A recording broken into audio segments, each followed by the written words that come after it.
Good evening, all present. Before we commence today's event, I request Srimati Sushila Singhania ji, Chairperson JK Limited, to welcome Professor S. Somanath, Chief Orator and Chief Guest of the program, former Chairman, Indian Space Research Organization.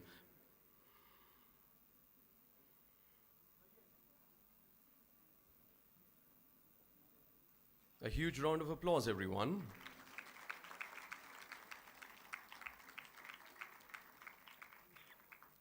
I also request Mrs. Varsha Singhania, Vice Chairperson, Sir Panappan Singhania Education Center, to welcome Professor S. Somanath.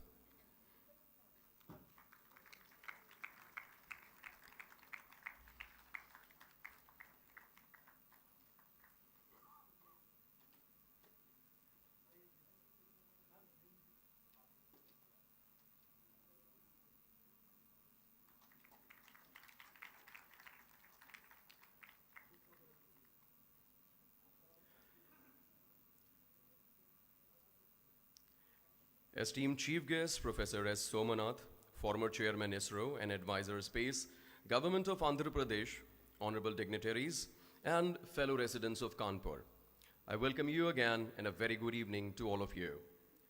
The second annual Yadupati Singhania Memorial Lecture, in association with the Merchant Chambers of Kanpur, stands as a profound tribute to the visionary leadership, human values, and pioneering spirit of Shri Yadupati Singhania ji, an industrial stalwart and compassionate philanthropist and a beacon of excellence who transformed every sphere he touched.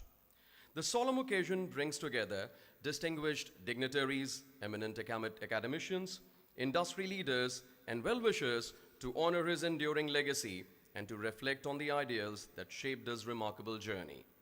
As we gather today, we not only commemorate a life dedicated to innovation, integrity, and nation building, but also reaffirm our collective commitment to carrying forward his mission of empowering communities and nurturing future generations.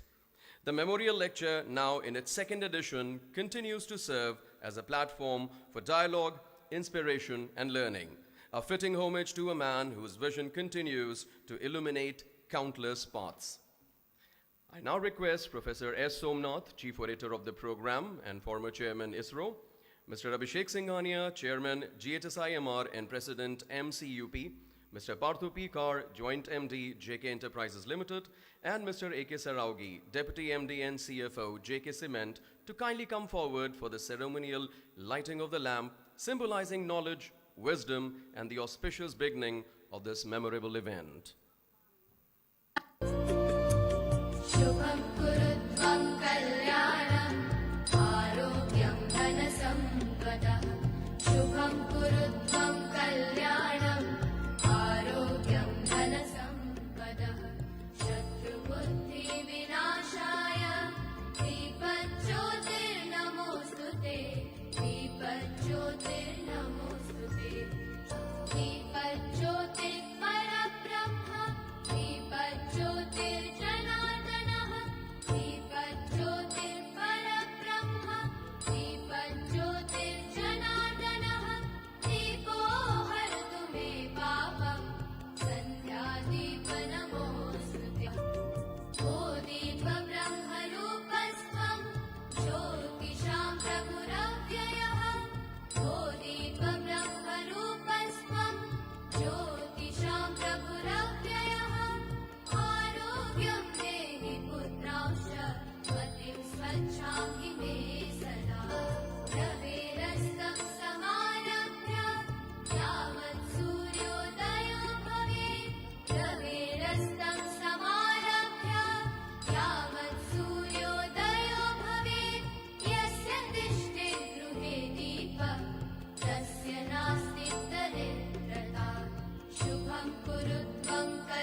we are honored to present the premiere of a special cinematic tribute dedicated to the life and legacy of Shri Yadupati Singhania ji. May I request everyone to kindly direct their attention to the screen.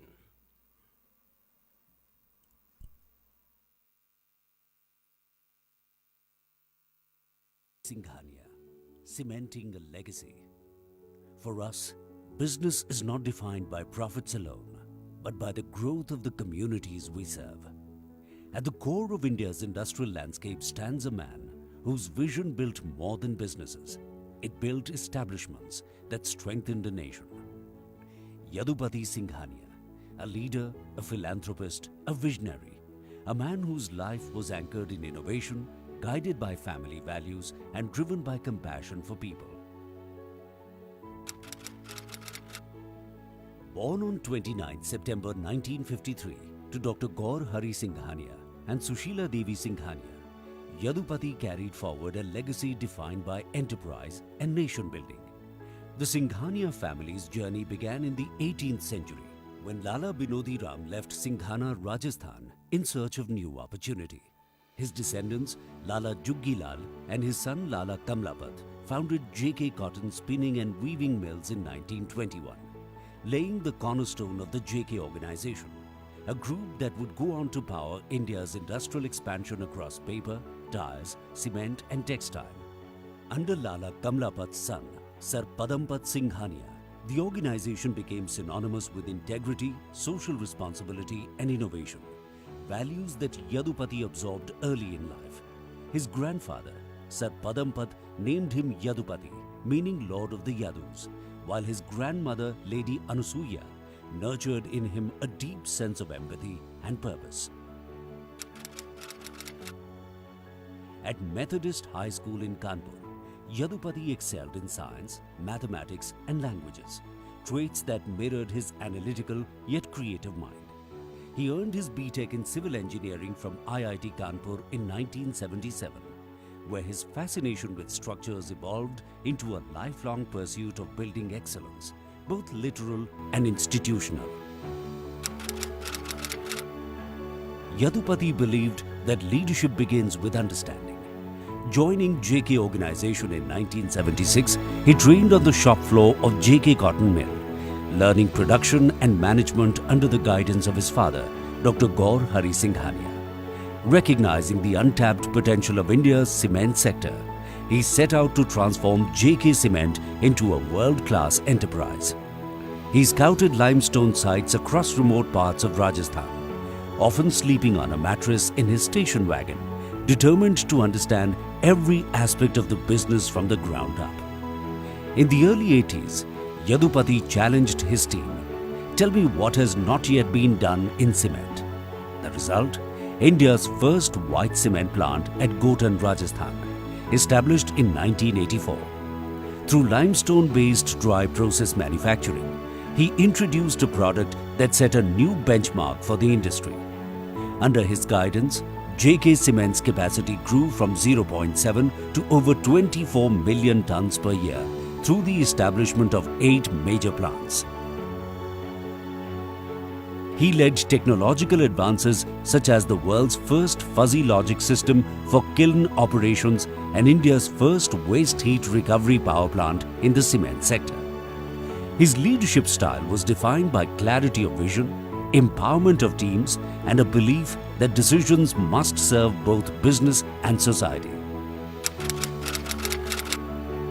Yadupati Singhania saw education as the truest form of nation building. Over 4 decades, he established institutions that continue to nurture thousands of students today. An advocate for vocational training, youth employment and sustainability, he believed education must blend technical expertise with ethical responsibility, creating leaders who pursue progress with purpose. Often remarking, if students don't learn to build sustainably today, what will they build tomorrow? His vision extended beyond industry. He spearheaded afforestation drives, water conservation projects, healthcare initiatives, and sustainable development projects. His compassion was evident in countless acts of generosity. deeply inspired by Karna from the Mahabharata, he believed that leadership is grounded in duty and integrity. To him, compassion was not charity but responsibility. In 1990, Yadupati Singhania introduced the JK Architect of the Year Awards to recognize India's emerging architectural talent. What began as his initiative to inspire emerging architects has since grown into an international accolade. His contributions earned numerous accolades: the Lifetime Achievement Award by Indian Cement Review, Best CEO in Cement Industry by Business Today, and the Distinguished Alumnus Award from IIT Kanpur. He was the pioneer of white cement industry and was also renowned for corporate governance, ethical leadership and philanthropy. But for him, recognition was never the goal. His greatest reward was seeing his team and community thrive and his family's legacy strengthen. Yadupati married Kavita Goenka in 1979. Known for his understated demeanor, he valued his family and traditions, preserving the legacy of Gangakuti, his ancestral home. A voracious reader who read 10 books a month, he was passionate about horticulture, deeply fond of dogs, and a collector of vintage automobiles. Those who worked closest to him remember his humility, his precise thinking, and his habit of listening more than he spoke. A leader who inspired through example, not instruction, led through trust, not authority. Yadupati Singhania's journey is a testament to what vision, perseverance, and humanity can build. Over 4 decades, he transformed JK Cement into one of India's fastest growing cement companies, built institutions that educate future leaders, and enriched countless lives. His legacy continues to inspire, reminding us that true leadership is measured not by scale alone, but by people and communities empowered along the way. His compassion, his guidance, his presence will be missed forever.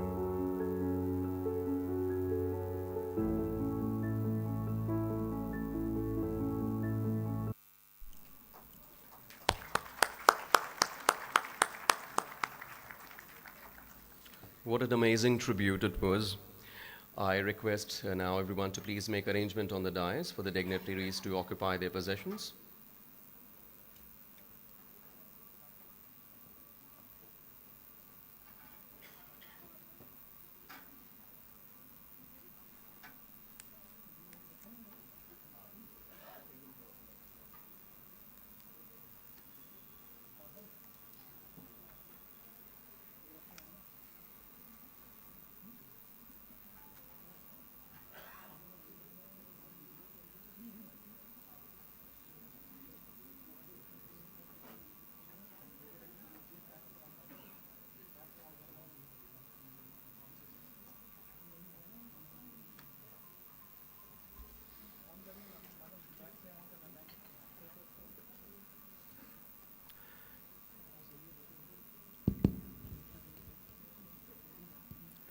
I now request Professor S. Somanath, Chief Orator of the program and former Chairman ISRO, Mr. Abhishek Singhania, Chairman GHS-IMR and President MCUP, and Mr. Partho Pikar, Joint MD, JK Enterprises Limited, to kindly take their seats on the dais as we proceed with the next segment of the program.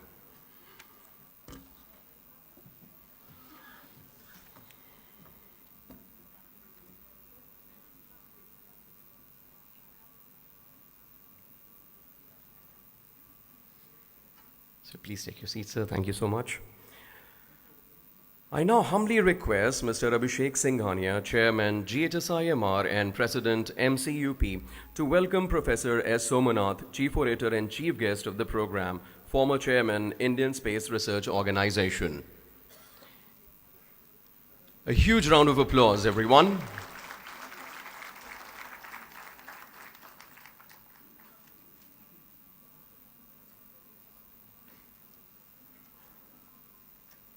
We also welcome Mr. Abhishek Singhania, Chairman GHS-IMR and President MCUP.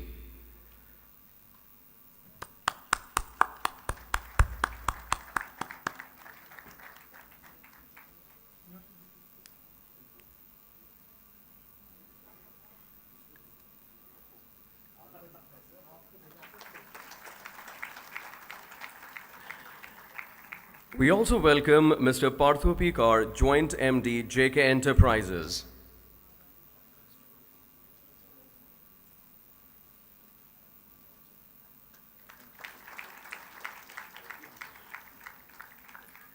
We also welcome Srimati Sushila Singhania ji, Chairperson, JK Cement Limited.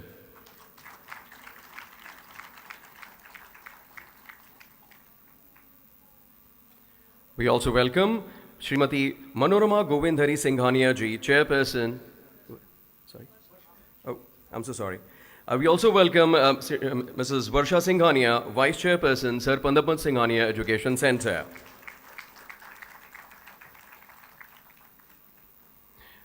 We also welcome Mr. A.K. Saraugi, Deputy MD and CFO, JK Cement.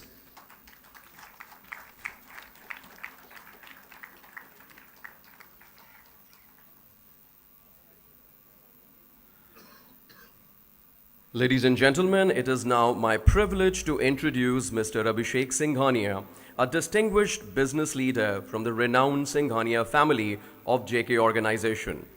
Sir currently serves as director on the central board of JK organization. With a dynamic career spanning finance, manufacturing, technology, and education, he has been instrumental in shaping the group's strategic direction and driving innovation across industries. With a dynamic career, as alumnus of modern school Barakhamba Road, he holds a commerce degree from Kanpur University and has completed the High Performance Leadership Program at IMD. He began his professional journey at American Express Bank before venturing into entrepreneurship as the founder of JK Technosoft Limited, a pioneering IT firm now engaged in cutting-edge generative AI product development. As the managing director of JK Enterprises Limited, he spearheads multiple ventures including JK Defence and Aerospace Limited, a key supplier of advanced components to DRDO, BEL, ISRO and the Indian Armed Forces. JK Digital and Advanced Systems Limited, driving Industry 4.0 manufacturing, collaborating with EOS GmbH Germany, and expanding into CNC machine manufacturing with Philips Machine Tools Inc., USA. UK Urbanscapes Developers Limited, focused on sustainable real estate and urban development. Beyond his business endeavors, Mr. Singhania is deeply committed to education and social welfare. Under his leadership, the group operates 2 K-12 school and 2 higher education institutes impacting over 10,000 students. His women empowerment programs have transformed the lives of 3,000 plus families through vocational training, with his CSR initiatives include the Swami Vivekanand Health Mission's new hospital at Badrinath, ensuring better healthcare access in remote areas. With a vision that seamlessly integrates technological innovation, industrial growth, and social responsibility, Abhishek Singhania sir continues to drive transformative change across multiple sectors. Sir, now I request you to kindly deliver the welcome address.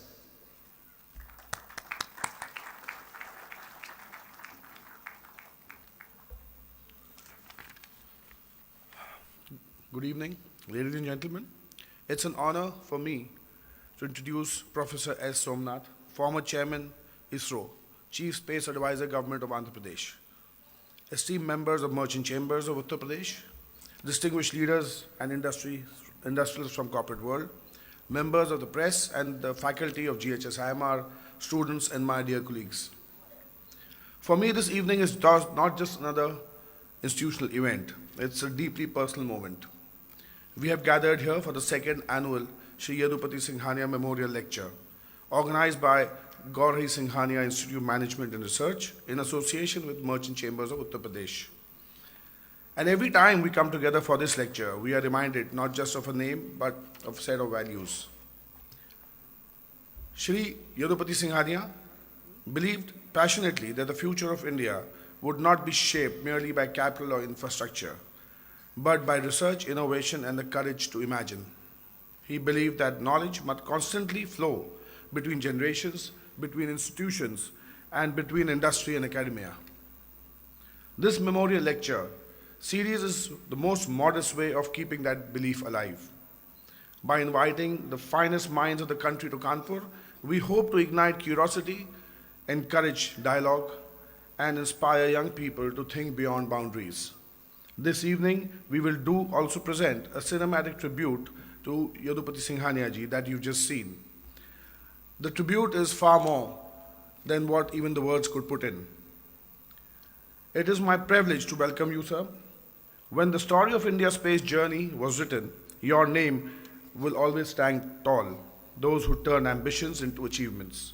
Like millions of Indians, I still remember the night of August 23rd, 2023, when Chandrayaan-3 touched down on the lunar South Pole. The moment went far beyond science and engineering. It unified the nation in pride, belief, and confidence. You did not merely land a spacecraft on the moon, you challenged the status quo. You made a dent in the universe. To host you here for the second lecture series, it is truly an honor. We are eager to learn from you as you share your thoughts on space technology applications and business opportunities. I am certain that your perspective will help understand how space technologies are no longer distant dreams, but powerful tools in shaping industries and everyday life on Earth. Thank you, sir, for accepting our invitation and being here with us today. I'm equally delighted to see a strong presence from the Kanpur business, corporate, and student community. Your participation reinforces our belief that education and industry must evolve together. To the principals, directors, and students who have joined us from various schools and colleges, your presence adds great meaning to this evening. I sincerely hope that listening to Professor Somnath inspires you to dream boldly and work fearlessly. Ladies and gentlemen, at GHS-IMR, our purpose has always been clear: to nurture leaders who are not only competent, but curious, courageous, and value-driven. I truly believe that today's interaction will leave all of us richer in thought and imagination. It will kindle our thoughts further. Once again, on behalf of GHS-IMR and Merchant Chambers of Uttar Pradesh and Singhania family, I extend my heartiest welcome to each one of you. I wish you an evening of learning, reflection, and inspiration. Thank you. Thank you so much, sir. Ladies and gentlemen, Shri Yadupati Singhania ji was a distinguished industrialist, philanthropist, and the former chairman and managing director of JK Cement Limited. Born in 1953, he earned a B.Tech in Civil Engineering from the Indian Institute of Technology, Kanpur, in 1977, laying the foundation for a remarkable career that redefined the Indian cement industry. A trailblazer in white cement manufacturing, he played a pivotal role in revolutionizing sector in India. In 1984, he established a state-of-the-art white cement plant, introducing innovative dry processing techniques that set new benchmarks in efficiency and quality. Under his dynamic leadership, JK Cement emerged as one of the world's leading producers of white cement, solidifying India's position in the global market. Beyond his business accomplishments, Shri Yadupati Singhania ji was deeply committed to education and skill development. He strongly believed that India could not progress until its uneducated and unskilled youth were integrated into the mainstream of development. With this vision, he championed the establishment of numerous schools and industrial training institutes to equip young minds with knowledge and vocational expertise. His support for higher education institutions, including Dr. Gaurhari Singhania Institute of Management and Research, Kanpur, and Sir Padampat Singhania University, Udaipur, reflected his unwavering dedication to nurturing future leaders. An ardent environmentalist, he led large-scale afforestation drives around cement plant and residential communities, ensuring a sustainable future. His love for nature was evident in the meticulously maintained gardens of Kamla Retreat, Kanpur, which flourished under his personal care and attention. A man of profound intellectual curiosity, he was a voracious reader with an insatiable thirst for knowledge spanning science, technology, World War II, history, and Vedanta philosophy. His idol was Karna, the legendary warrior from Mahabharata, whose resilience, integrity, and commitment to duty deeply inspired him. His interest extended beyond academia. He was an enthusiast of vintage cars, preserving them as a tribute to craftsmanship and history. His deep fondness for dogs reflected his compassionate and affectionate nature, finding solace in their companionship. I now request all the dignitaries on the dais to occupy their place in the auditorium.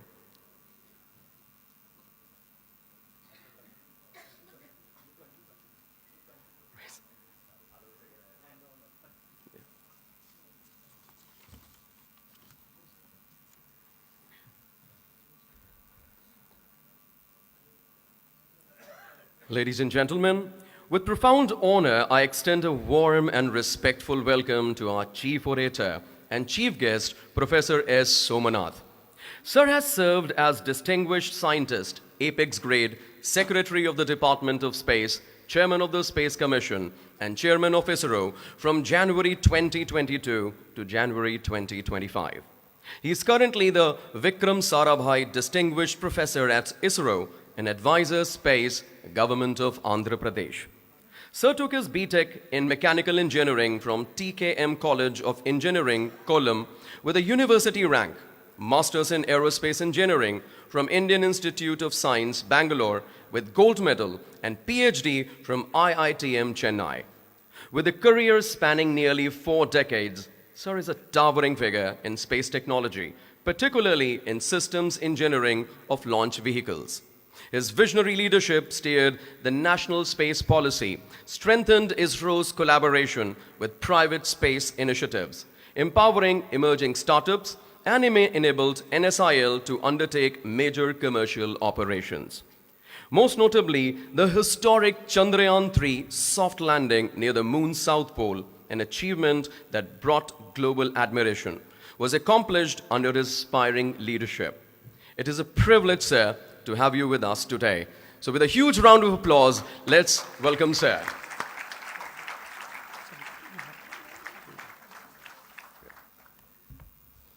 Just a moment. Here, just remove the bottom from here. Sir, I'll just say one more line, sir. I'll just say one more line. Okay. Am I audible by the time? Yeah, it's good. Yeah. Yeah. Right. And ladies and gentlemen, with profound honor, I extend a warm and respectful welcome to Sir. Sir, please. Thank you. Take over. Thank you so much. It's a great honor to be here amongst you at Kanpur and be part of the second annual memorial lecture in the memory of Yadupati Singhania. I'm really happy and proud to be among the company of all the leadership, especially the business leaders of Kanpur. I know this Kanpur is really renowned for its contribution in the domain of aerospace. I think the tradition goes very back in terms of building that. The education institution of the IIT Kanpur has been credited by creating one of the aerospace departments and also producing one of the finest engineers. And ISRO also benefited from many of them. So today I come here to speak about space as a memorial lecture. I think space ecosystem is not very much developed in this part, and that's something which I thought that I should speak to you, because this is a great opportunity for people here in this part of the country to look at space as a possibility, as a place where you can actually contribute to the nation building and businesses. So today, let me thank you, each one of you, those who are there to make me come here and be part of it, especially I had the meeting with Srimati Manorama Govindhari Singhania ji. Today I am really honored to meet Abhishek ji and also Partha Karji, and also ma'am. I sometimes I miss the name, so you should pardon me. And also the entire family of Singhania family who are here. So let me start by looking at my own work and the life that I lead post-retirement. I think all of you know that I have been introduced as a former chairman. Till January, I was the chair of the Space Department, the Department of Space and ISRO. Now, you are told that I am advisor to Andhra Pradesh government in space technology and also professor at ISRO. I think more than that, I also work as a chancellor of a university. I am chancellor of Chanakya University, which is a budding university at Bangalore. I also serve as the visiting faculty of Indian Institute of Science in the aerospace department. So you can understand that I am now some way connected between education and industry. Why I say industry is that Andhra, I am given the task of bringing all space companies to Andhra to create a space manufacturing ecosystem, which we started doing at Tirupati, near Tirupati. There is a large parcel of land being allocated and we are building one of the largest space city where we will be able to build the rockets, move to Satish Dhawan Space Center where we do launching of rockets. And post-retirement, I am also connected with a lot of startups and industries who are working in the space sector. So really, post-retirement has become very busy time for me to work with education, industries, and also with young people. I think this is something which is interesting for me, and I am connected with young people more than that I used to be connected when I was in Department of Space. Now I see young people with entrepreneurial spirit, interest, talking about how to build a career in building businesses, especially in the domain of deep technology. So a very interesting topic. So that's why I thought that it will be very good to come and speak at Kanpur on space technology. So thank you so much for this opportunity. Yeah. So always it is interesting to watch a rocket launch. And how many of you would have seen a real rocket being launched? Anyone here who actually went to Sriharikota and then saw this launch happen? Anyone? Oh, see, this is a problem here. I think there are not many people who actually witnessed it. And I would like to put a request to you. You should come one day when there is a launch going to happen at Satish Dhawan Space Center, travel to Chennai, take a car, go to Satish Dhawan Space Center. It is actually huge number of people come every launch. 10,000 people come for a launch. There is a huge stadium. You can sit there and actually watch the launch. And what do you get? You will get a feeling of something great for the nation that we are able to build this. You will feel the sound of the rocket actually when you go up, it will thump on your chest, and you will feel that the contribution that India has done to all of us in terms of building this complex technology. I think you will feel very proud of it. So don't miss it next time. I think many of you should make up a plan to travel to Satish Dhawan Space Center. It's a beautiful place, though it is a little hot and humid, but it's worth going, and there are beautiful backwaters, bird sanctuaries. You can spend some time there. But then about the rockets, when I speak about, I think I should not forget about Vikram Sarabhai, who actually envisioned that it is important for us to create this space technology. And you know what for it was? It was never thought about going to moon or Mars at that point in time. We were all talking about how to serve the society and then solve the problems of the people of this country through space technology. And that was a narrative at that point in time, because country was going through early troubles of building a nation. Asking for so much of money from public was not easily possible to build a high technology domain in this country at that point. But then he insisted on it, and we were able to create the space ecosystem. Now we are, after 60 years, I think we are somewhere here. We have made a great space journey. We have almost done 200 plus launches, missions. And we have launched almost 430 satellites of other nations using our rockets. Do you know this story? I think this is unknown to many people. I think we have the one who have launched largest number of satellites in terms of small satellites, though they are. And we are going to have the next launch of our LVM-3 rocket is going to take an American satellite from Satish Dhawan Space Center, which weighs almost 6 tons. I think this must be a news for you. The next generation of communication satellite who is going to provide direct to mobile connectivity is going to be launched from India, an American satellite using our rocket. I think this is something that you should be proud of. From a journey, we started on the back of the bicycle, and we are ready to launch an American satellite from Indian soil. I think this is something really great. And Department of Space, we have done quite a lot in terms of creating an infrastructure, then organization and people. I think today we are working on various domains of technology, the building rockets, satellites, applications, connecting with industries. We also have a unit called InSpace, Indian National Space Promotion and Authorization Center, which actually handholds and helps industries, startups who are interested to work with us and then create the business ecosystem. So there is a specific unit which is an autonomous unit like TRI and others, which give authorization, technical support, regulatory support, etc.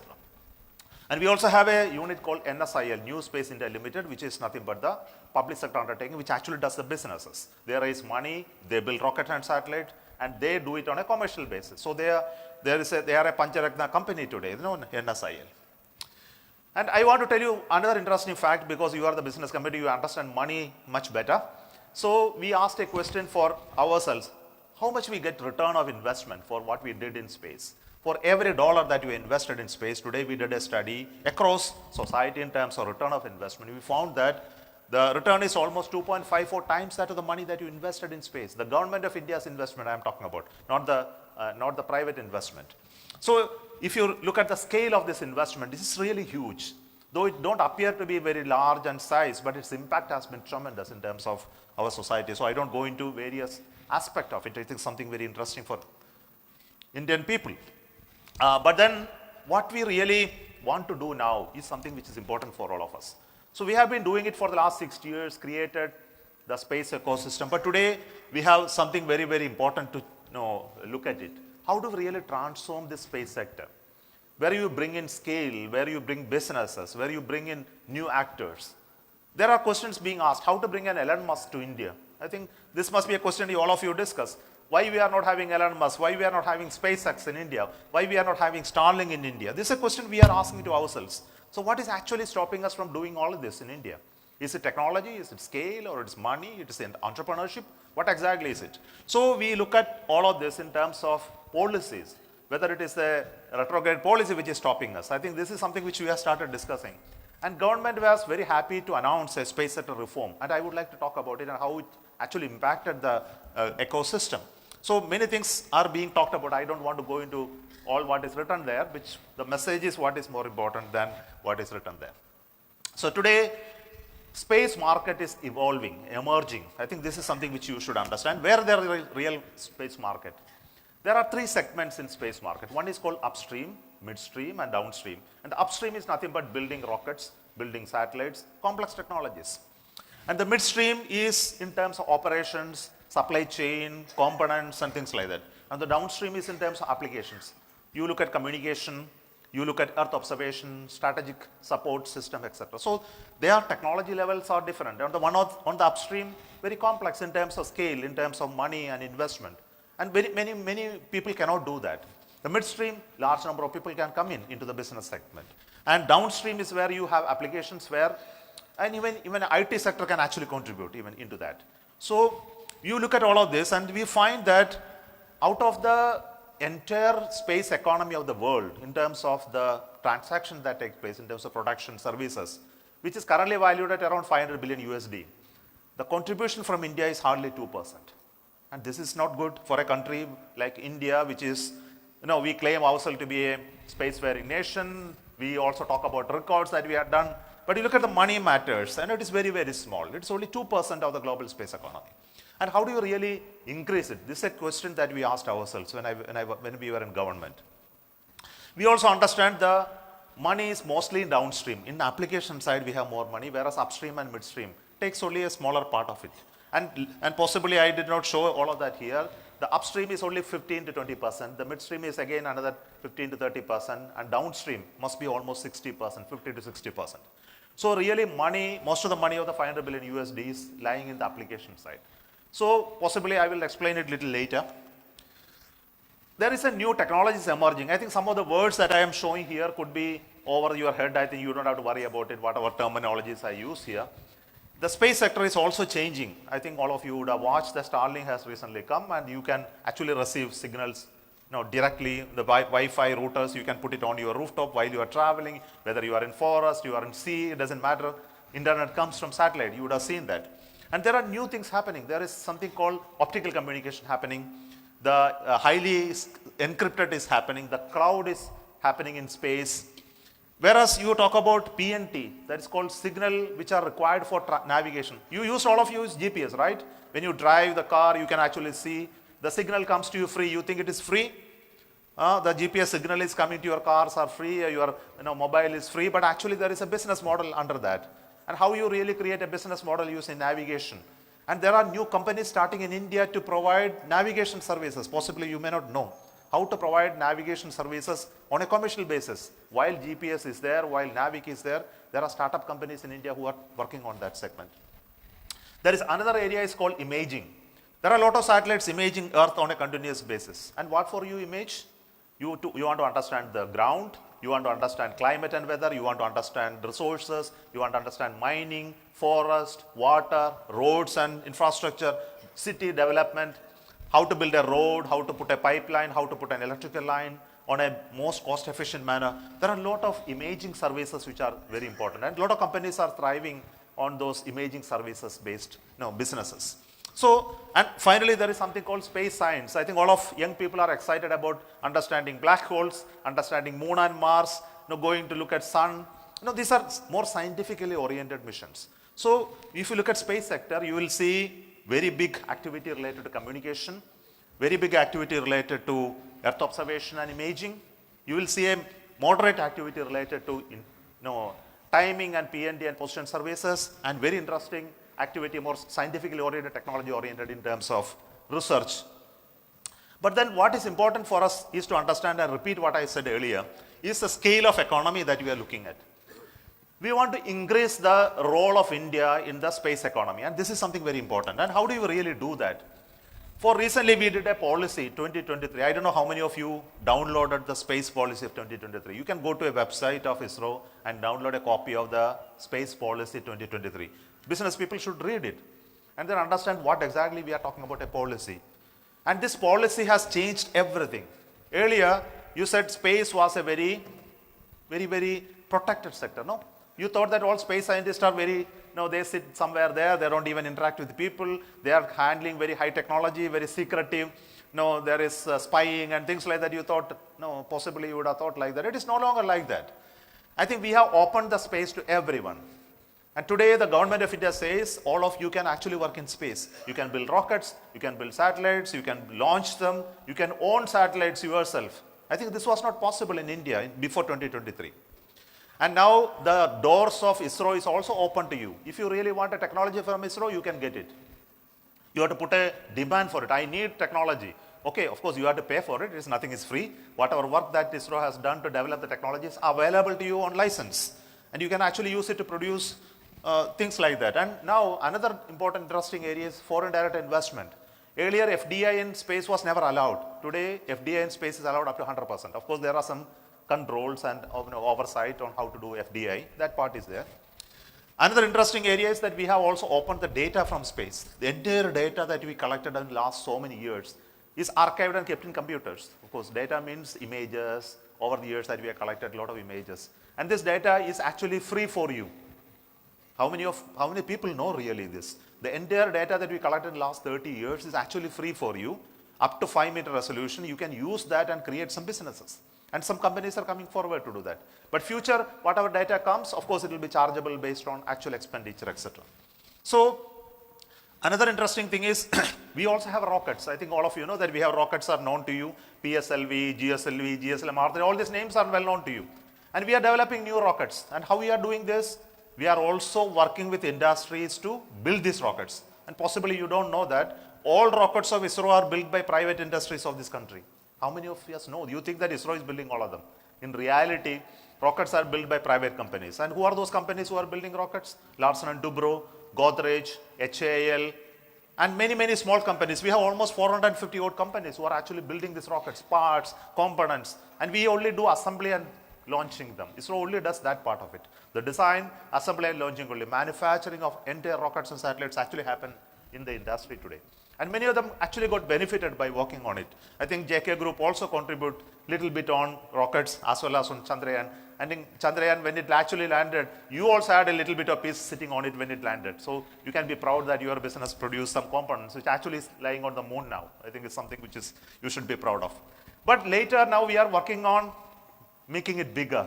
We are looking at how to build a bigger rocket, how to build space station. I think that story I will discuss little later. I think this is an interesting story for you. I think Chandrayaan series, I think all of you would have watched different Chandrayaan landing. I don't know how many of you would have actually seen Chandrayaan 1 being captured on moon. When Kalam was alive, it happened in 2008. We sent a probe to moon and captured on the moon, and we put a moon impact probe on the moon. And that was the day when we put our flag of Indian flag on the moon. In 2008 we did. But actual landing happened in 2003 when I was in charge of this in space. So I would like to tell you Chandrayaan-3 really changed everything. I think the confidence of the nation came now after Chandrayaan-3. All of us know that today. The craft went and landed on the moon very beautifully. It deployed its, the rails, the rover came out and did beautiful experiments. I think you would have watched it. I don't know how many of you watched it landing on the day it landed on 23rd of August. You can still watch it. Now it's there on the YouTube. I think you should not miss it watching. It's always a goosebump moment for all of us. When Prime Minister Modi also came along with us online and then came and congratulated much later. I think this has been a wonderful, I'll just wait for a second to show you the real images which we collected. These are all animations. So I want to tell you this whole landing process, the development of this Chandrayaan, the scientific elements, everything was done by India. You should not doubt at all that it was done from somewhere else and brought and assembled here. No. The entire technology, materials, manufacturing, assembly, software, coding, algorithm, everything was done in India by Indian people. I think this is something that all of us are very proud of. And that's why even there is an international recognition for this mission. 2 days back, American Institute of Aeronautics and Astronautics announced an award for Chandrayaan-3. So we are getting awards and awards from across the globe for that work that we did for Chandrayaan-3. It's something very, really wonderful. Okay. Now, Chandrayaan actually produced some historical records. This said we are the first nation to land on the southern part of the moon. I think this is something very important. And we did measurements and we reconfirmed that there is water on the moon. I think all of you know that 2008 when we did the Chandrayaan-1, we actually found presence of water on the moon. Americans went there, Russians went there way back in 70s and 80s, but nobody actually discovered water on the moon. And it was our luck that our instruments found water on the moon in 2008. But another interesting mission was the Aditya L1 mission. I think you would also know about it. Many students know when I had interaction today morning. All of them are aware of it. We sent a mission to study sun, and this was an interesting mission. And we have launched another mission called INSAT to understand the weather and climate of Earth. We are working on Gaganyaan program. Our astronaut Shubhanshu Shukla has gone to International Space Station now and came back safely, and we are going to have our own rocket to send humans to space. But let me tell a little more on business and industry a little later. So today we have currently 4 rockets being launched. The PSLV has already clocked 60 launches and all successful except 2 failures. The GSLV is now currently working to launch almost 2 tons of satellites in orbit. And LVM-3, which was commissioned 2017, I was a project director. I worked on that project to make it happen, and very proud of that rocket designer myself, which possibly will scale up in the future to launch the human space. And we have a small rocket called SSLV, and this SSLV has already gone to industry to produce. And we are building the next generation of rockets. I think I will talk about the business opportunity in each of them a little later. One of the important tasks that we have in rocket business is to increase the payload, that means the mass of the satellite that it can launch, and also bring down the cost. And how do you really bring down the cost? And this cost coming down is a secret that where industries can contribute. So unless we bring down the cost as low as possible, we will never be in a position to compete with people across the world. You may wonder why when Elon Musk is having their rocket in America, SpaceX, all of you know SpaceX is a very competitive launcher. It's a reusable launcher. And why an American company is bringing their satellites and launching in India? I told you that next month we are going to have a launch of one of the satellites, which is an American satellite going to be launched in India. Do you know why it is so? It is still that even without reusability, our rockets are cheaper than SpaceX rockets. I think you should be very proud of this aspect. We are able to build them at substantially lower cost. And just imagine, suppose we are able to build a reusable rocket, then we will beat SpaceX also. I think press people don't report tomorrow that he will know that.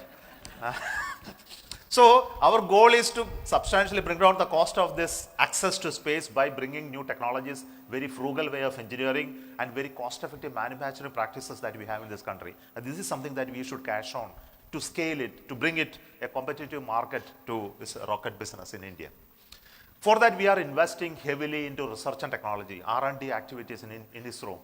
We spend almost a lot of money and effort in building many technologies. I think this activity happens in government-funded projects. Typically, in a year, we spend almost 2,200 crores of money to do R&D in various domains of technologies. And all these technologies are available in ISRO for you to use it. I think this is something which has changed recently. Earlier, ISRO was doing research and development for its own consumption.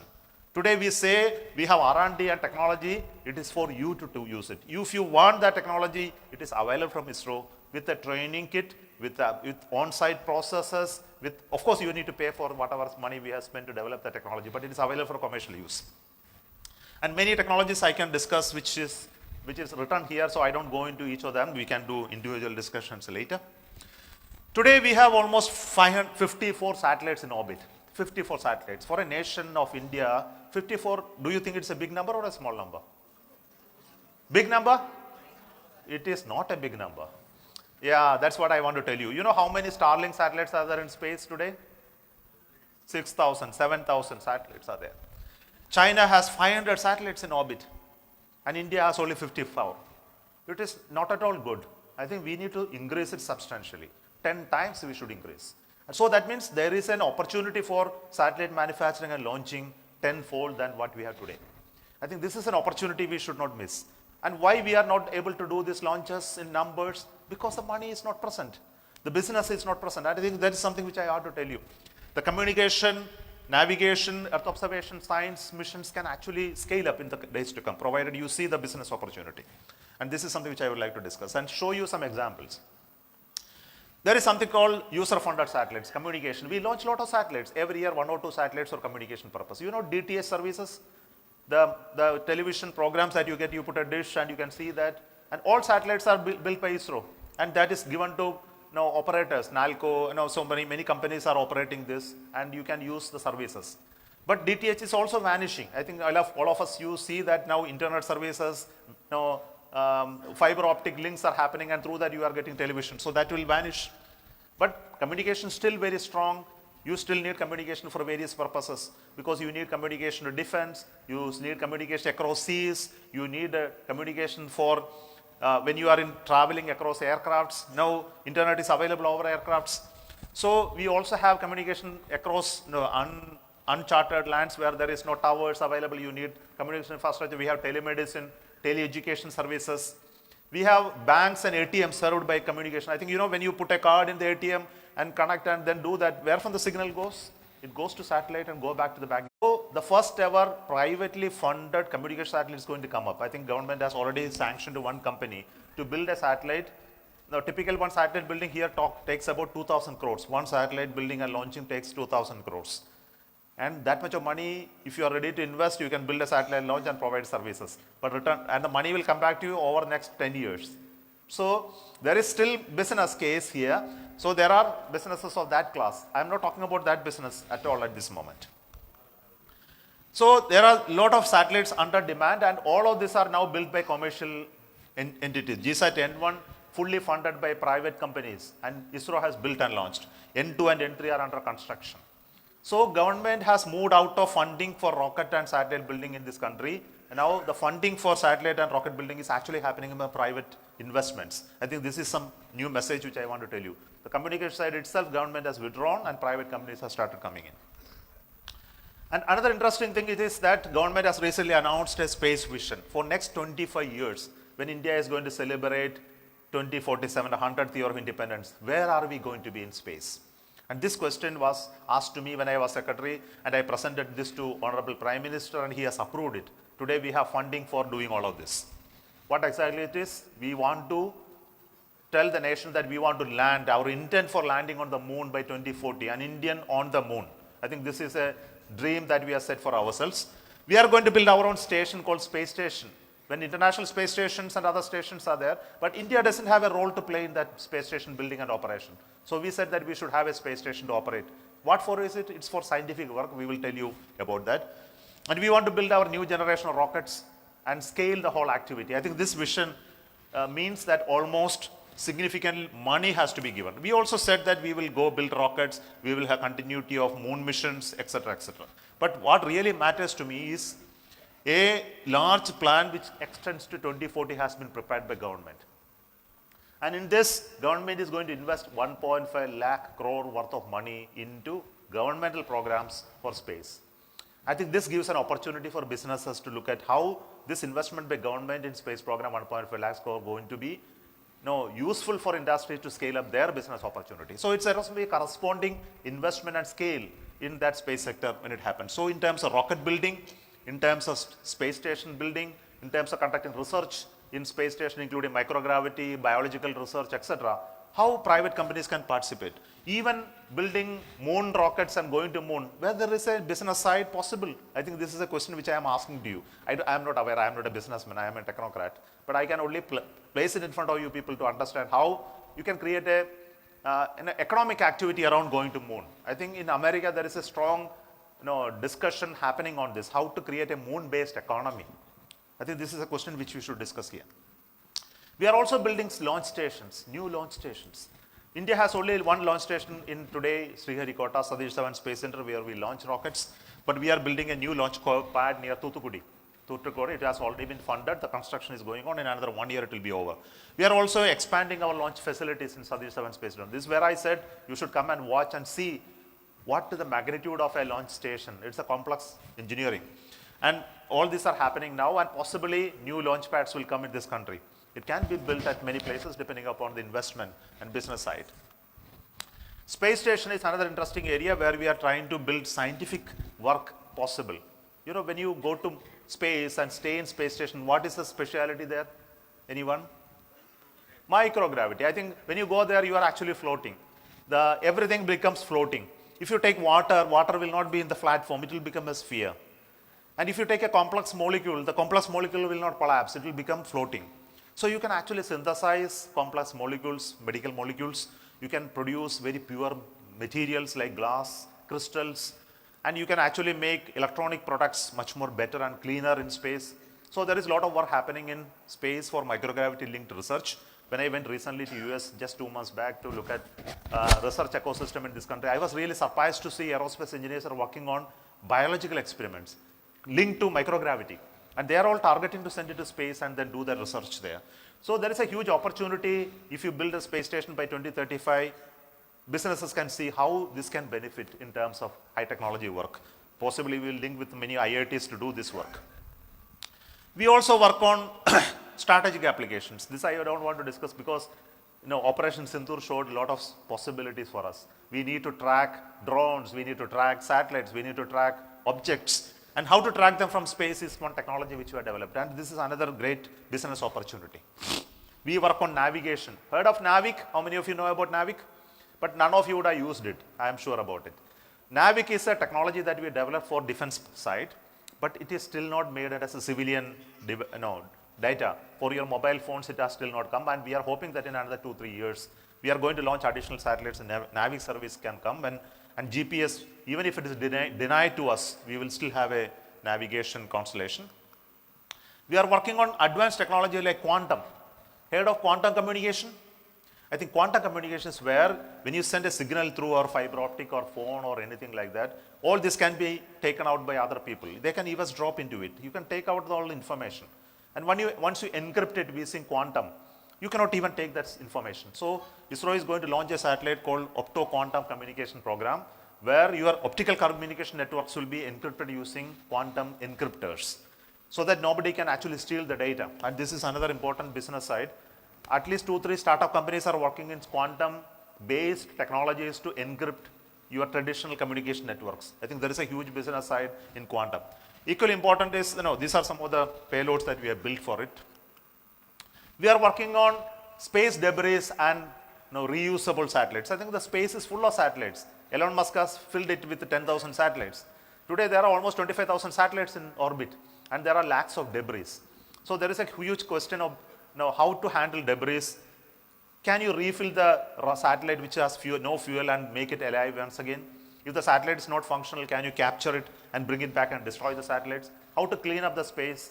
So this question has created new companies and businesses. 1 month back, one of my colleagues who was working in ISRO resigned and started a company at Hyderabad. His company is going to build the satellite who will grow and grab satellites who are non-functional, refill with fuel and make it alive once again, or sometimes he will grab and throw it into the sea by deorbiting it. So he sees it as a business opportunity, and he has got his first round of funding. So we are developing the required technologies for this, how to dock with them, how to capture it, how to chase behind a satellite. 2 days back, we chased behind one satellite, it's called SpaceX, and docked it in the cross direction. So our SpaceX is still functional. I think all these technologies are available for you, and people are developing modern technologies to do all of this in the coming days. But let me talk about space industry. I think I told you that the satellites and rockets are manufactured by industries in this country.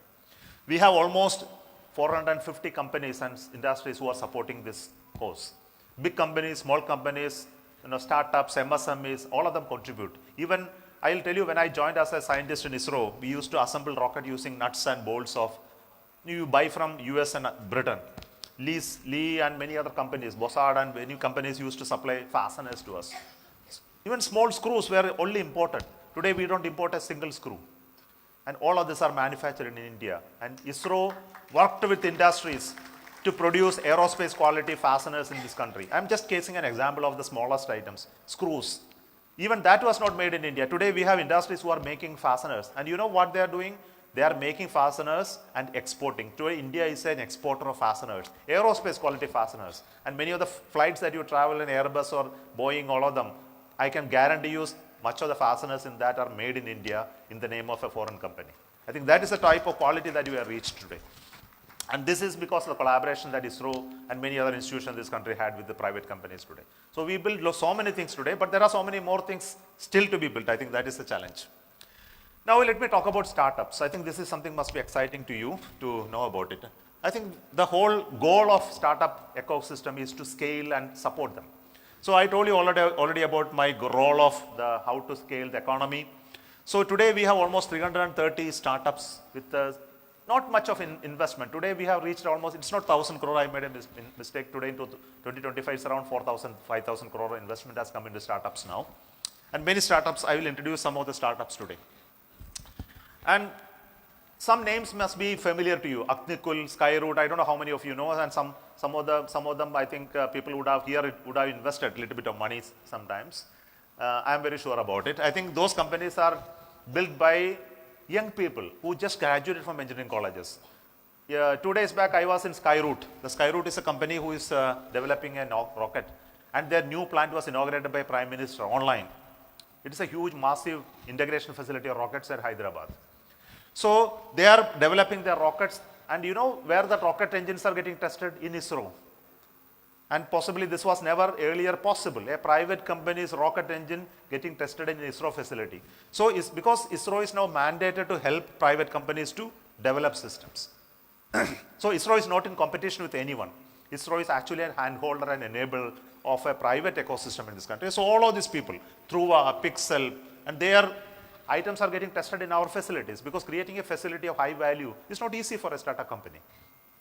For example, vibration facility, thermovac facility, electromagnetic test facility, even launchpad. We build launchpad for private companies in Sriharikota. You can come and see 2 small launchpads for these 2 companies, Skyroot and Agnikul, built adjacent to our bigger launchpads in Satish Dhawan Space Center. So this is a changed environment in space ecosystem, helping and supporting startup companies. So now let me talk about some of them. Skyroot. Skyroot is building their next rocket called Vikram. I think the rocket is almost ready now. Possibly in another 2 months, this launch is going to take place. And earlier they had made a suborbital launch, and now they are getting ready for the big launch. It's not a huge rocket. It is a medium-sized, small to medium-sized class of rocket, but it's actually happening in India. There are 1,000 people are employed by this company today. All of them with engineering degree, masters and PhDs are employed by this company, working in, and their current market value, their investment is some, which I will not tell you, but their current market value is almost 5,000 crores. a startup company. Another interesting company is Agnikul. This is created at IIT Chennai. And now they have moved out of the campus and they did a suborbital test. And their next rocket, Agni Ban, is getting ready, mostly made out of 3D printed engines and parts, which they have established a facility for manufacturing in IIT Chennai. And there are other emerging startups. Okay, this is a company which is SatSure. I think this is an interesting company. SatSure is a company in Bangalore. And this company, what it does is it takes satellite data and analyze it and helps banks to do lending services. That is, if somebody and a farmer approaches a bank for loans, I think bank need to do all the checking, whether his credibility of his documents, his plan of investment and how you will return the money is very important. It takes they send surveyors across and then look at all the data. It takes months together earlier. Now using the data which is provided by this company, banks can decide on the lending, whether it can be done immediately or not within half an hour. So the digital intelligence is provided by this company to help banks, and banks are invested, and this company is working in Bangalore. Today I know that they are around 300, 400 people. Now after having data which is received from global data, satellite data, they are going to build their own satellites now. Their company, they have started another company to build satellites. So this is story of SatSure. Again, this fellow is from Indian Institute of Space Science and Technology, worked in ISRO for a few years and resigned and started this company. Okay, that I am there with them, and my photo you can see. Okay. Okay, Pixel is another company which is still in Hyderabad, and they are the one who actually made their first time hyperspectral imaging satellites. But these satellites are built in Hyderabad and US together and launched from SpaceX. And these satellites are actually going to image Earth and provide intelligence services for various sectors, including defense. I think Operation Sindoor showed how these startup companies can actually help. One of the startup company helped most of those activities. I can't explain beyond that. They have been doing imaging and providing services for our strategic users. And new companies are emerging. GalaxEye. GalaxEye is again a company started in Indian Institute of Technology, Chennai. And now they have moved out and their big campus has come up in Bangalore. And I went there recently. They have a huge plant. They are assembling their first of satellites. You know what this satellite is? This satellite will image Earth using two technologies simultaneously. It will use a camera to image Earth. It will also use a radar to image at the same time. The same image will contain a radar image. It will contain an optical image. And they can fuse this. And nighttime you can take a picture now. Nighttime camera won't give you anything, but radar will give you the data. Even if it's covered by clouds, radar will give you a picture. So they will synthesize artificially the optical image and radar image, and will give you an image whether it is day or night. Beautiful, colorful images they are able to produce. So I have seen they are going to get ready for the first satellite is just ready for launch, and this is going to be launched from US only, not in India, because our rockets numbers are not ready for launch. So that's why. Another Dhruva. Dhruva is another interesting company which was started in Hyderabad. They are already launched 3 satellites, and their focus is on building ground stations. So they are building ground stations across the world, and they are providing ground station data reception services to the business community. And their assembly lines have come up, and they are also getting contracts for American defense. Some of the defense contracts have come to this company in the last few months. Another interesting company is called Bellatrix. This Bellatrix company, when I was the director of Liquid Propulsion System Center, a small boy, he just graduated, he was 22, he came to me, I am starting a company called Bellatrix and I want some support from you. And he was developing electric propulsion, that water-based microwave thruster he was developing, and he wanted funding from me. And I gave him funding at that time, it was around 2 crores. And with that money, he is now today a big company, he is developing electric thrusters for satellites. And he is providing components and services for various satellites which are developed in India and abroad. And this company is again started from Indian Institute of Science, Bangalore. Today, the company staffs around 300, 400 people. Okay, there is another company called Digantara. Digantara is a company working on space situational awareness. That means if you look at satellites, you know, there are thousands of satellites. How to know which one is going to come near to me and collide with me and damage my satellites? In defense, you know, there are people in China and others, and India and others, there are a lot of conflicts happening. And satellite becomes a tool of now the conflicts, no? And everybody is protecting their satellites against any adversary. So you need to look at satellites continuously and see that there are no adversaries coming. It's called space situational awareness. And how to do that? You need to put a camera ground and then look at satellites. And satellites are not visible. No, they are far away, thousands of kilometers, 500 to 1,000 kilometers away. You can't see them. So the Dhruva, what they developed, Digantara, what they developed technology is you put a satellite in the orbit so that you can look at other satellites around. So they developed a technology to watch other satellites using a sensor in another satellite. And this data is now demanded globally. They got orders from global users to provide services on protecting their own satellites. So this is a company in India who is doing these services. I think this must be very interesting to you.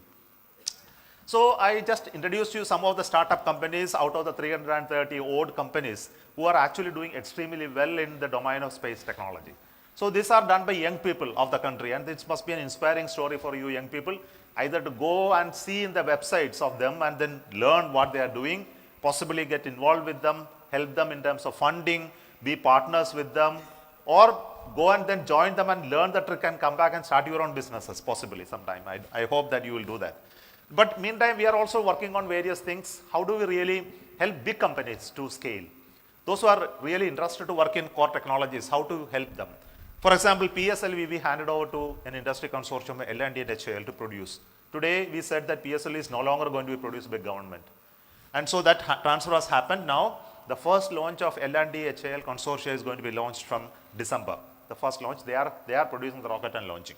SSLV, we bid this and handed over to HAL again as a technology transfer. So the people from HAL are coming into ISRO and then learning how to build this rocket and going to launch. And they already got an order for 15 satellites, 15 rockets to be built and launched. And we are working on our bigger rocket to be transferred to industry. So we are looking at industries who are willing to, as consortia, come and talk to ISRO, whether you are ready to take it, to build it and launch it and operate it on a global scale. But requires a lot of investment and a lot of technology support. And if you are willing, this is a possibility for us to create Elon Musk's type of businesses in India. Because you need knowledge. First, you need to have the knowledge to do it. Then that knowledge is readily available in ISRO to take it. We also see there is a huge data availability, and we have opened this data to public today. And we are going to do a formal way of making it available for businesses. And this data is such a valuable thing. I think, you know, in the generation who understand data, AI and ML, when you have a huge amount of data, how to make a business sense out of it, I think this must be known. And we are slowly, once it became open, I think a lot of people are consuming this data and generating value-added products out of it.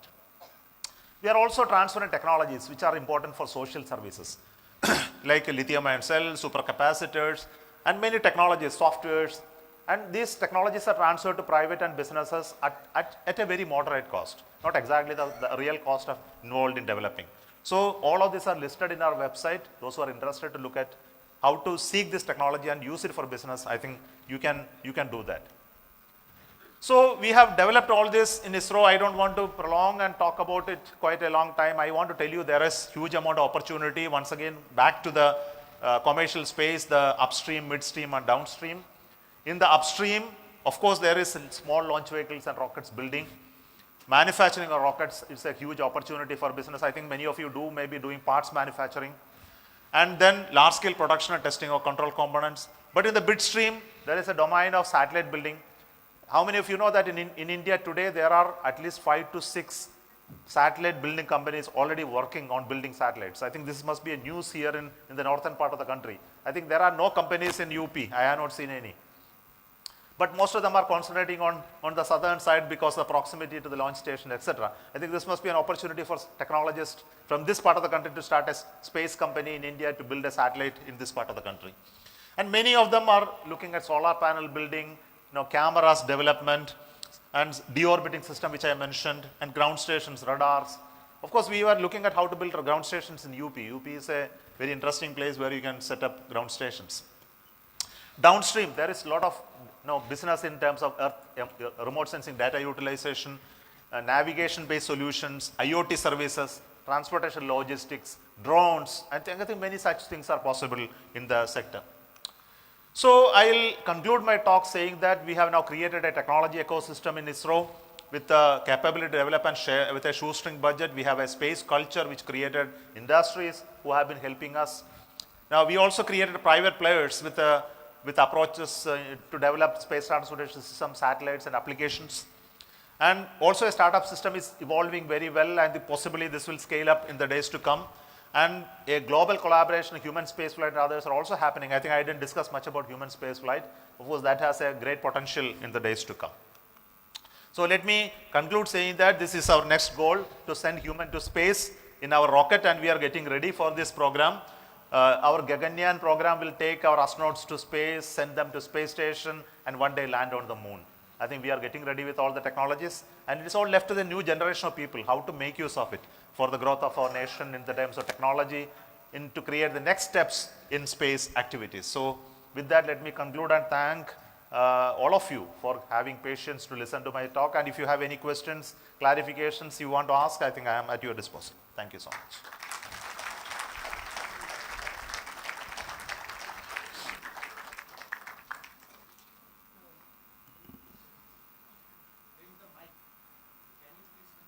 I think you can still hear you loud. Speak loud. That's all. I believe there are students from your institute here, right? Yeah. Okay. So who is going to be the next space business leader from here in Kanpur, in private? I want to find him. And I would like to tell you that I will be personally help to mentor him to scale up and create this business. I think this is something which I can help. Not with money, of course.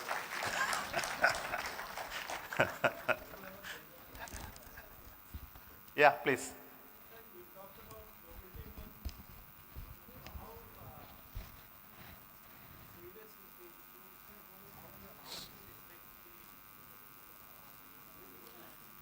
Yeah, seriousness of it, I'll tell you.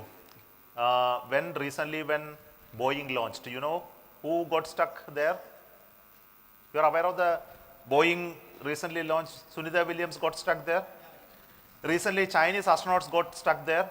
It was because of a debris hit of their space station.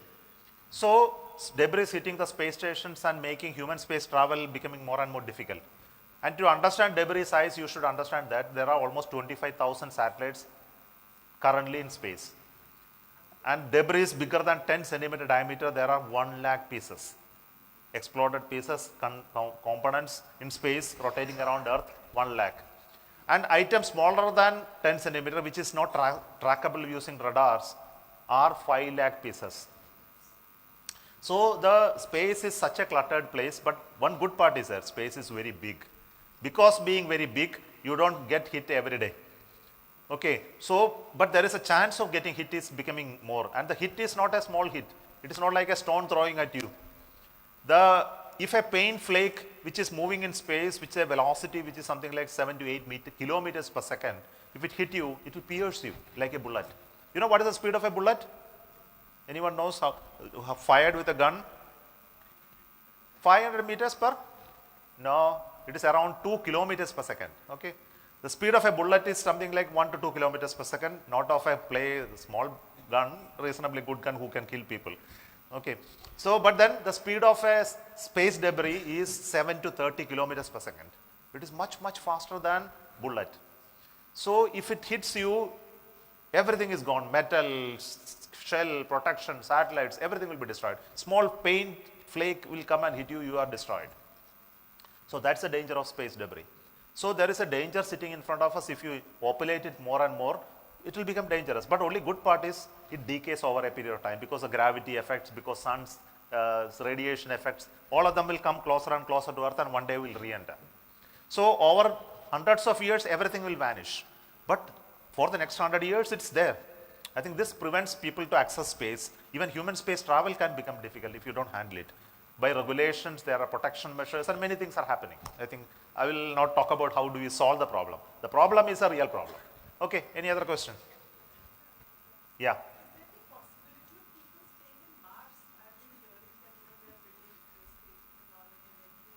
Yeah.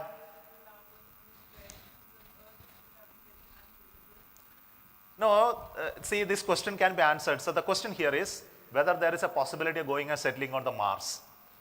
See, you understand one story. Earth is still very good, no? It is much better than Mars. It is better to stay on Earth than going to Mars. That is very sure. Okay, Mars doesn't have oxygen there. Atmospheric pressure is only 1/100th of our atmospheric pressure.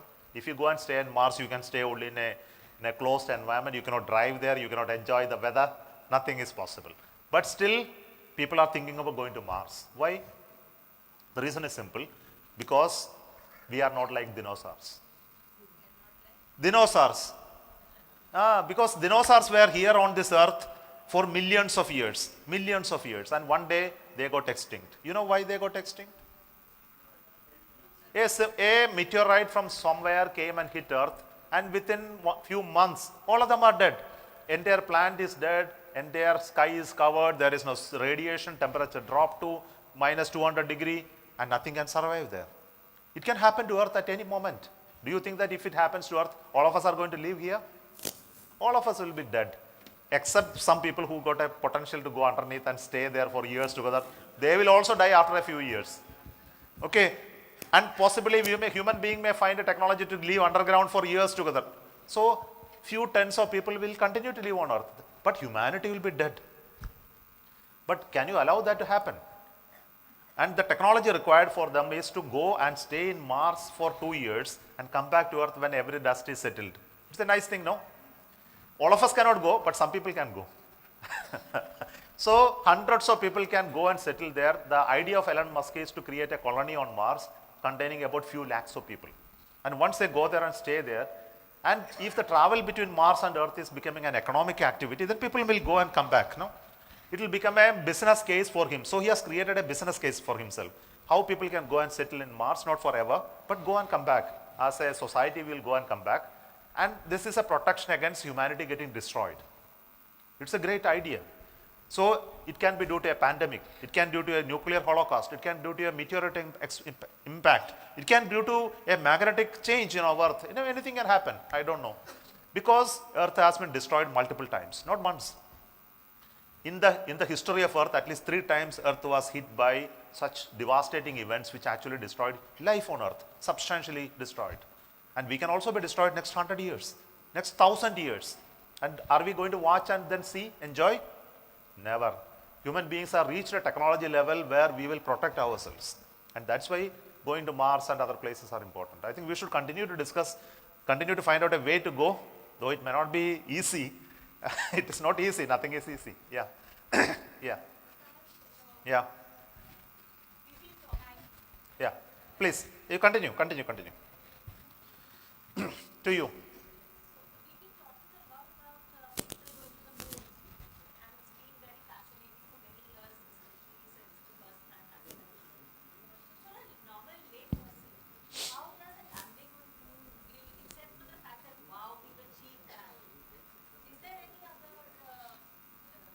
Utility. Yeah. Okay. So I think this is an interesting question. Why should we go to moon? Okay. Why should we go to Mars? I explained to you. I think you should be happy about going to Mars. But now the problem is, why should we go to moon, which is much more closer? You can go to moon in every 4 days. Just 4 days only to reach moon. You know how much time it takes to reach Mars? 6 months. Today, the technology today requires. And 6 months, you cannot go to Mars every 6 months. Today I go, after 3 months, I cannot reach there in 6 months. I reach 9 months. After 1 year, it takes me 2 years to reach. And able to go to Mars every 2 years only, I will get an opportunity to travel in 6 months. The minimum time is 6 months, and that possibility of traveling in 6 months comes every 2 years. And after you miss that, it becomes 2 years to travel and reach. So going to Mars is not easy. So going to moon is much more easier. Suppose you get a hit by something on earth, you go to moon and stay. So moon will become a temporary base for you to go and locate to Mars at some point in time. So the idea which is happening in the West is to create moon as a temporary base. And there is a serious discussion called Artemis program today in America. It's called Artemis program. Artemis program is to create a moon base, permanent moon base, and use it as a bed for you to travel to other part of the world, planets. Because going from Earth is very costly. Earth has a very high gravity, you need a huge rocket. But to go from moon to Mars is much more cheaper. You need a small rocket to go. So you can design missions at low cost. People can go from moon and Mars much more faster than Earth and Mars. So this is one of the idea. Second idea is that if you go to moon, you can actually create a research environment in moon. Moon is an extremely good place for you to do scientific research. And there is a moon-based economy has started. There is another idea called helium-3 available on moon because of the absence of atmosphere, which is a energy producing. So you can produce energy there, send it to Earth.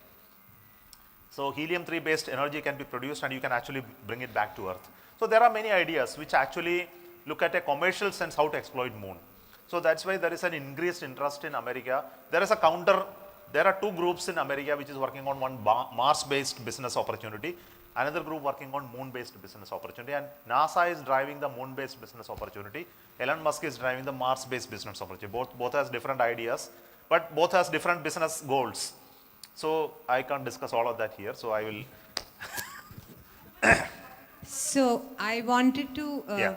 congratulate you for a very mesmerizing lecture on what is largely unknown territory for a medical doctor like me.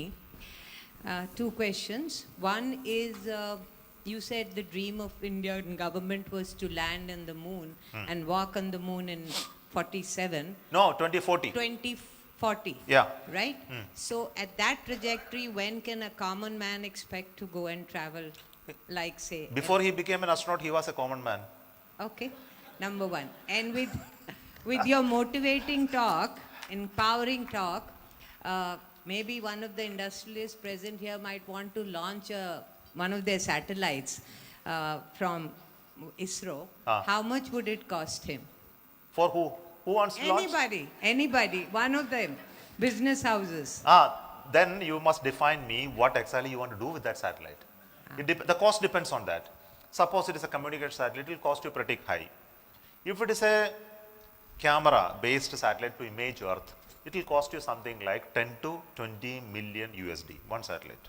And what would be the profit? Profit depends on how good you are a businessman you are. Thank you.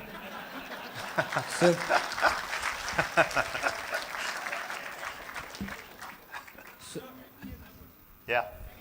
So, what are the other challenges that the... One second. Yeah.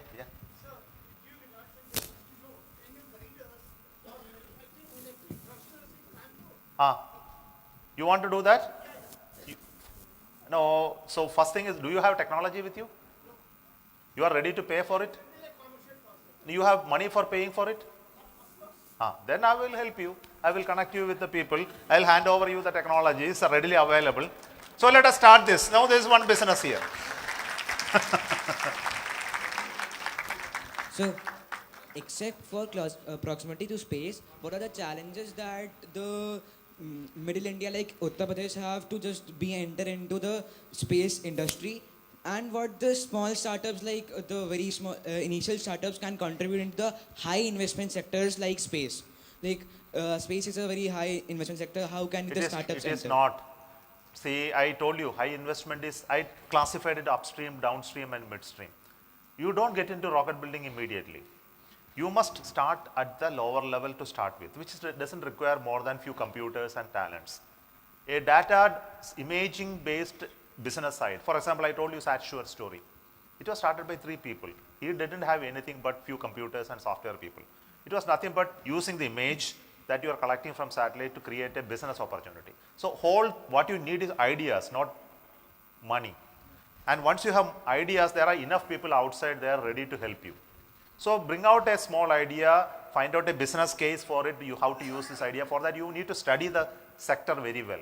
So I will recommend you to study the downstream segment of imaging, PNT, IoT side very well. First you do a research for yourself to understand how is the sector, where are the possibilities, how to help Uttar Pradesh as a state, which are the problems that you can address using space technology. This you should address first. What are the real issues like water, sanitation, electricity, infrastructure, power, which sector you can actually serve? I told you SatSure helps the banking sector. You should pick a sector which needs satellite data to serve them. So they will become sponsors of your business. So that's how a business is created. You cannot just create and start, I have money. Nobody created business just having money. It's all created because of ideas. Right? And there is money everywhere. There is no issue. Yeah. I think that we have to stop. I think I have been instructed now to continue with the question sessions because we need to go. Sir, one more question, please, sir. No, it all depends on, I think, depending upon the timing. Okay. Yeah.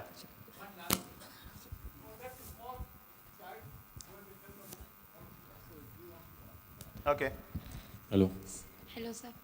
Sir, I want to ask that why the 3I Atlas nowadays is a popular and so becoming interesting nowadays, and this You can tell me.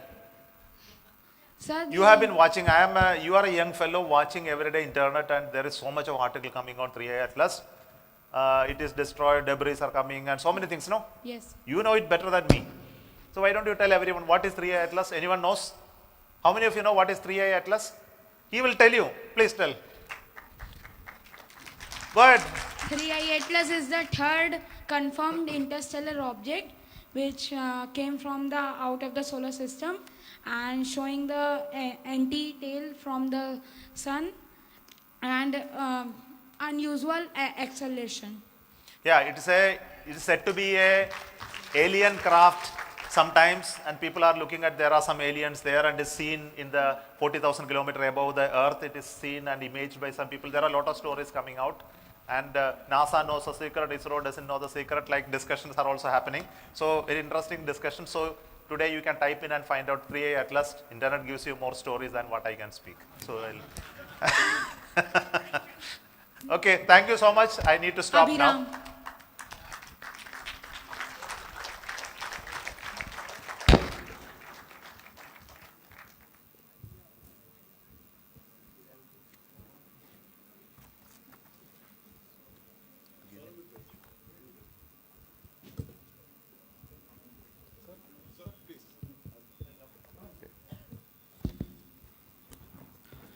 Ladies and gentlemen, let us express our heartfelt gratitude for the precious time and brilliant insight shared with us today.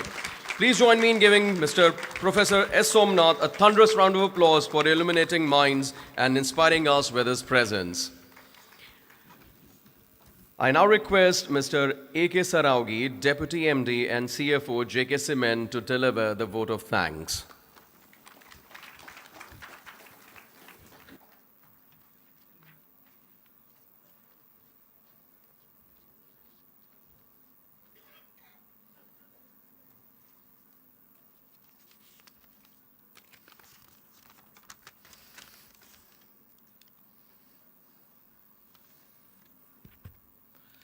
Good evening, everyone.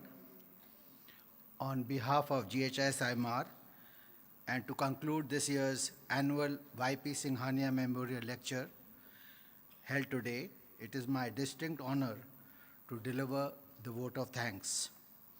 We are truly humbled and privileged by the presence of our esteemed dignitaries and valued guests. Our profound gratitude goes first and foremost to our chief guest, Dr. S. Somnath, the distinguished former chairman of ISRO.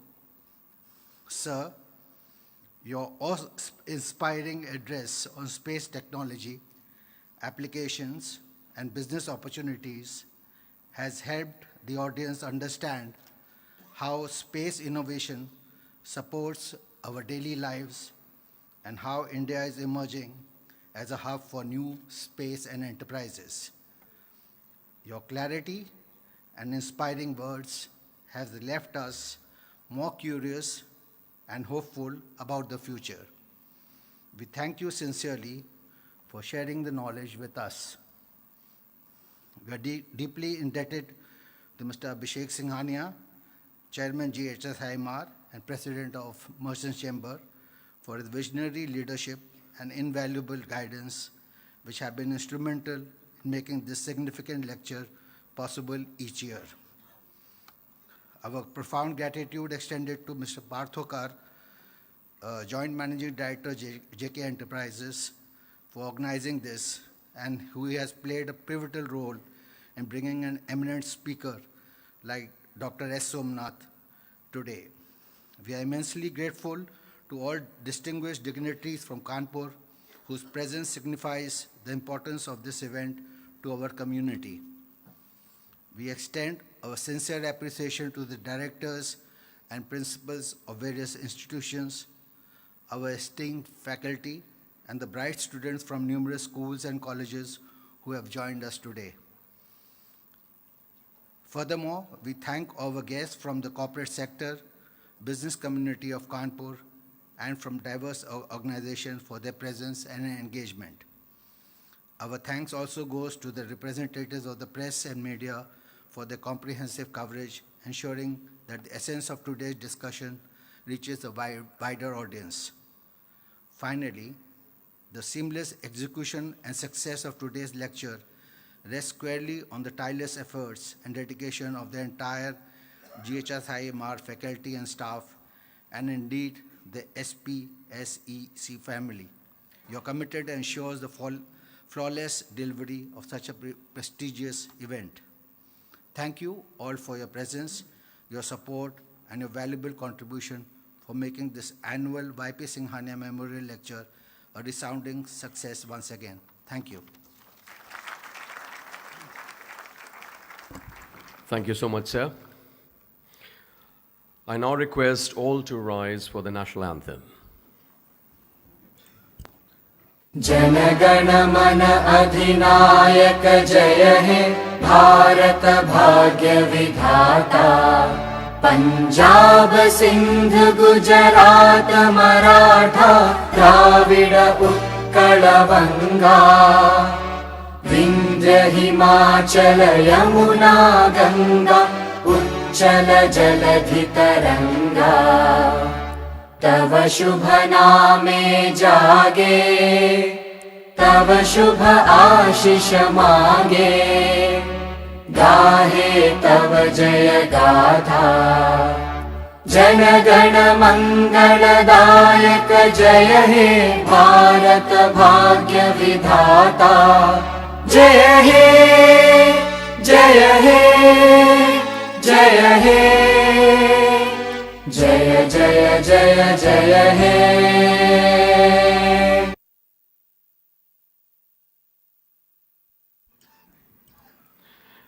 Before we conclude, I warmly request everyone to join high tea served adjacent to the auditorium before you leave. And thank you so much for your presence.